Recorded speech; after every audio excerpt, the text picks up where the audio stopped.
Bonjour les taureaux, j'espère que vous allez bien. Bienvenue pour vos messages pour la semaine du 24 au 30.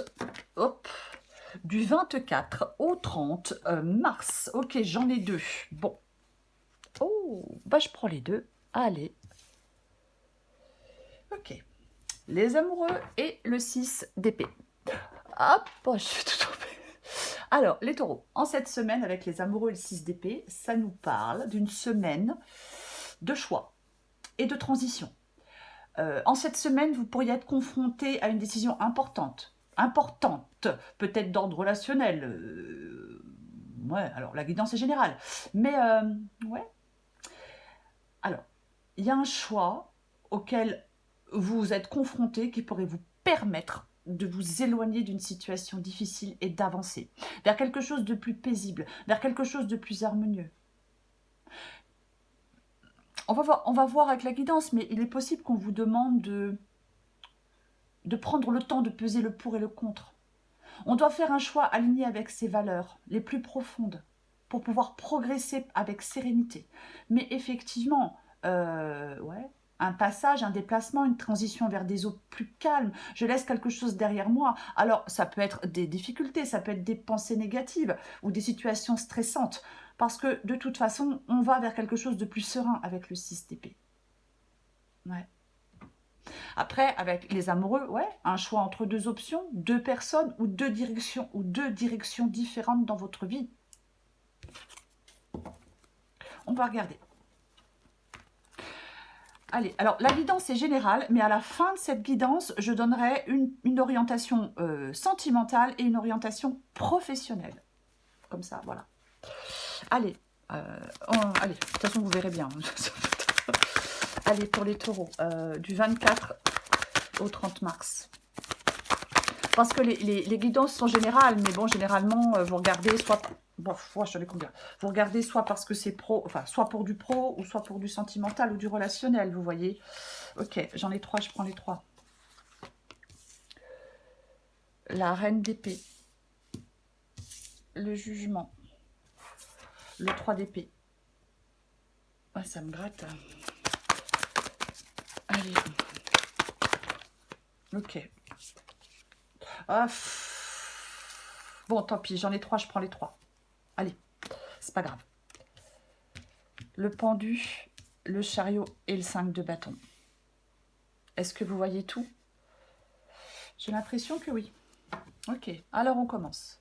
Avec la reine d'épée. La reine d'épée, elle vous représente vous en cette semaine. Alors, adapté en genre. Je vais dire elle parce que c'est la reine d'épée. La reine d'épée, ça représente la clarté mentale, l'indépendance d'esprit. C'est une personne objective, analytique et logique.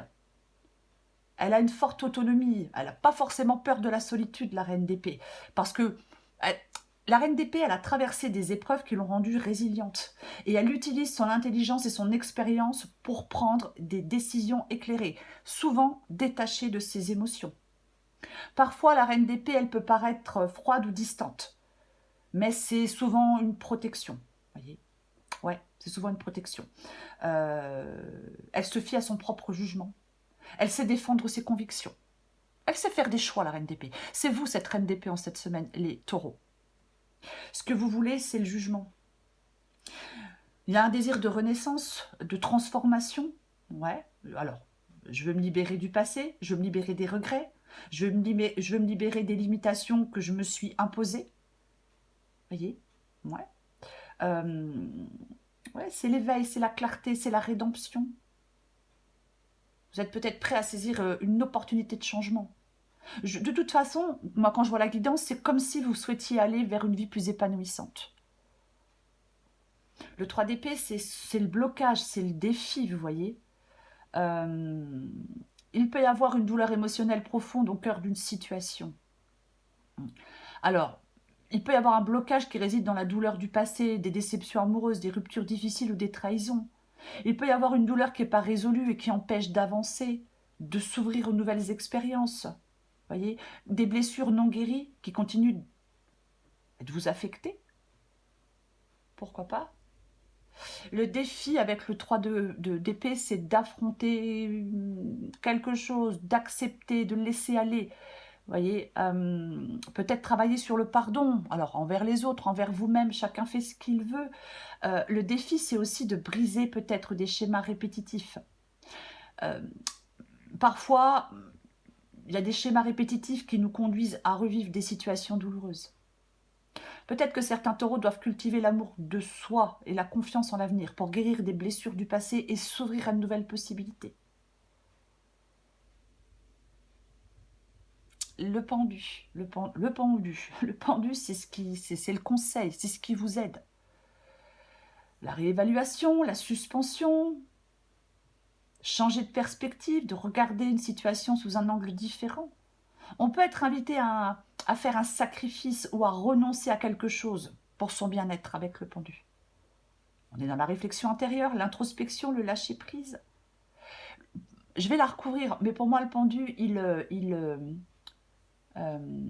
conseille de ne pas lutter contre le courant, de vous abandonner à une période de transformation.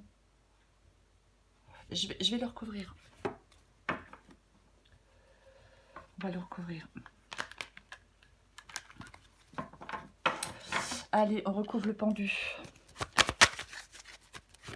Hop. Ok, eh ben dis donc.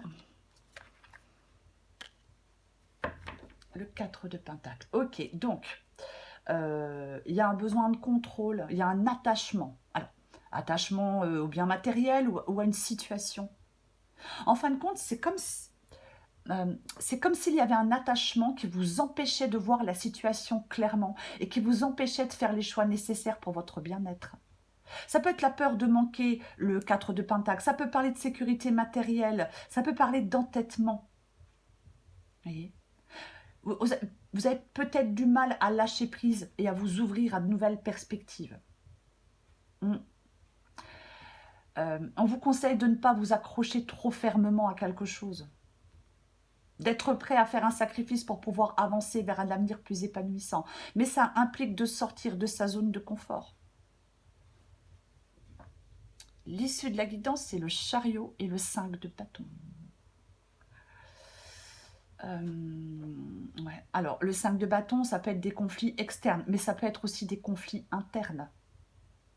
Donc, pour atteindre des objectifs, vous devez surmonter des conflits internes ou internes et externes, faire preuve de maîtrise de soi et de détermination.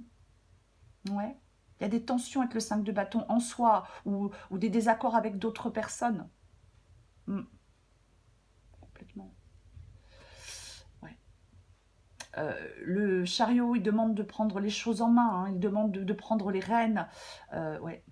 On doit faire preuve de courage, de détermination et de maîtrise de soi pour avancer et atteindre des objectifs. Il ne faut pas se laisser décourager par les obstacles. Je vais recouvrir le chariot et le 5 de bâton. Waouh, intéressant. L'impératrice. C'est bien l'impératrice. Ouais.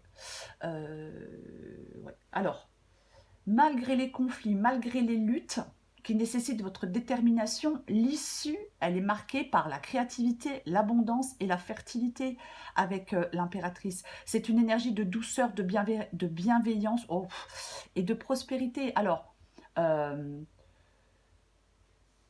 arrive à résoudre des conflits par la diplomatie, pourquoi pas? C'est complètement possible, voyez.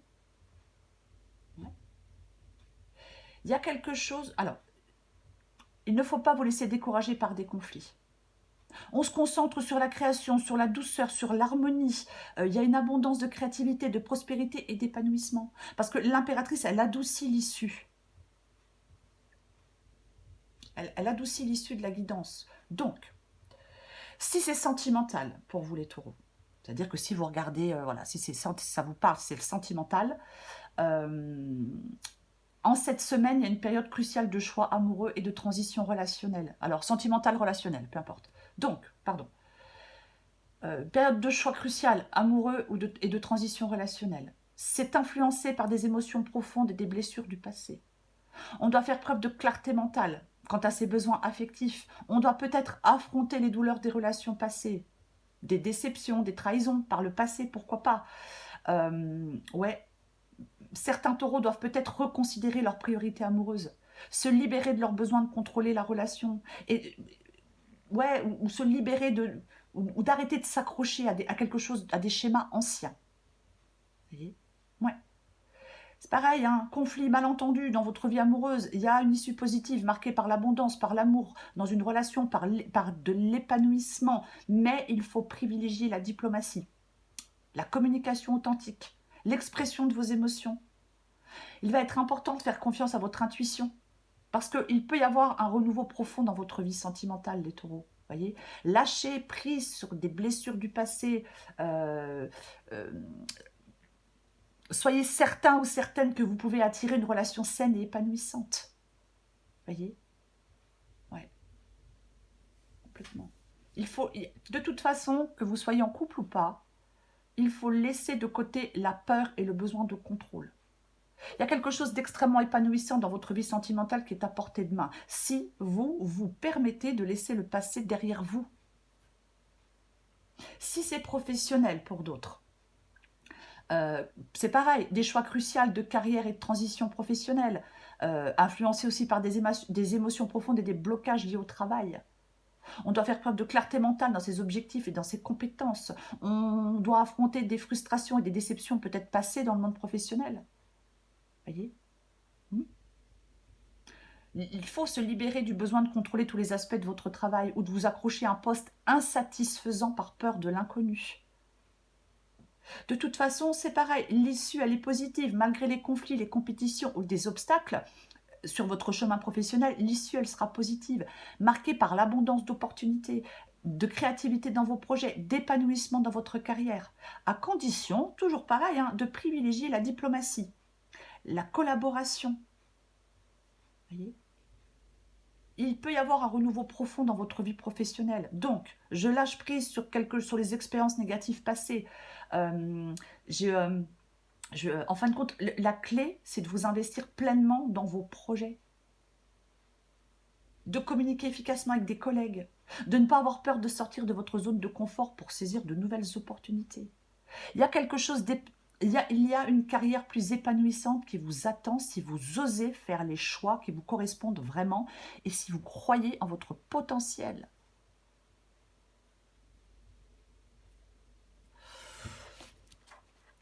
Allez, je vais prendre encore un message pour vous, les taureaux. Après, c'est pas facile. Alors, je parle de professionnel. C'est pas facile parce que avec la période qu'on traverse là, qui est vraiment un peu n'importe quoi, cette période qu'on traverse tous là dans notre magnifique pays, c'est pas évident de lâcher un boulot, hein, parce que bah ouais, je peux le comprendre.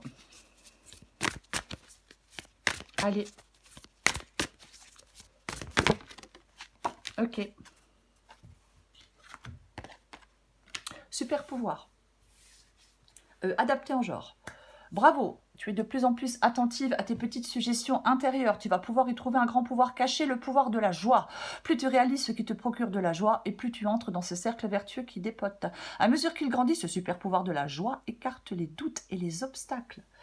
Les taureaux en cette semaine, pour résumer un peu tout ce qu'on vient de se dire. Il y a une période cruciale de choix et de transition, influencée par des émotions profondes et des blocages du passé ou autres. Voyez ? Ouais. Il y a quelque chose à affronter. Il y a vraiment quelque chose à affronter, à reconsidérer. On doit se libérer de quelque chose. Mais quoi qu'il en soit, il y a une issue positive, marquée par l'abondance, la créativité et l'épanouissement. Encore une fois, parce que je suis diplomate, parce que je suis dans la douceur. Donc, l'important cette semaine va être de faire confiance à votre intuition et de vous ouvrir à un renouveau profond. Lâchez prise sur le passé. Pour moi, vous récolterez une abondance de bonheur et de prospérité. Voilà les taureaux. Je vous souhaite une magnifique semaine. Je vous embrasse et je vous dis à bientôt.